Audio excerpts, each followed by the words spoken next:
My name is Charles Westfall. The title of the piece is Sparagmos. It's a reference to an ancient Greek ritual or rite in which a sacrificial victim is dismembered, pulled apart by the Maenads, who were the female priestesses or attendants to Dionysus. It came as part of the Dionysian festivals, where in their kind of like ecstatic, orgiastic celebrations, they would find a victim, and as I said, they would attack that victim and pull that person apart with their bare hands, and then actually eat the flesh, the raw flesh of the person. So it's a very violent act, obviously. And so violence is something that my work, well, I don't know that my work is interested in, something that I'm interested in, and I've been trying to deal with, and how violence functions on a kind of broad, like meta level, like a cultural and sociological level.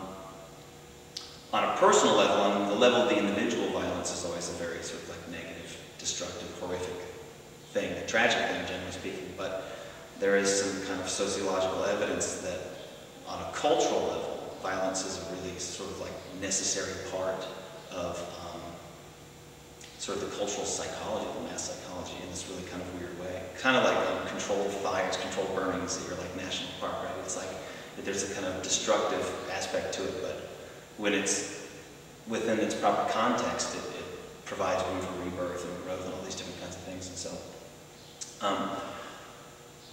so a big part of my interest is finding those places within culture where the life, the physical existence of the individual comes up in a very,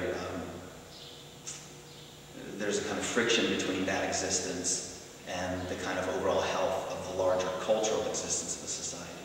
And so there are these cultural systems that are in place, political systems, religious systems, economic systems, and finding those places within history and within sort of the human story where the life of the individual comes up and there's friction between that physical existence and the broader kind of cultural health. And so so that's sort of where this piece comes from. There is the body, the presentation of the body as it's been dismembered, and the actual images come from photographs of suicide bombers that I was able to find. And not a suicide bomber, but sort of different component parts from several different instances of bombings. And so it's kind of, in a way, an almost literal visualization of how that body is interfacing with a system. And so that the overlay in an abstract way represents a kind of system, be it, again, cultural, be it religious, be it economic, whatever, political. And the way there's a kind of friction and interplay between that individual existence and the system, and how the one affects and disrupts the other and vice versa. So that's sort of where it's at. I don't necessarily need it to have any set of specific associations, but that it be read as an attempt to kind of deal with that notion of where the life of the individual butts up against the bigger kind of health of the society.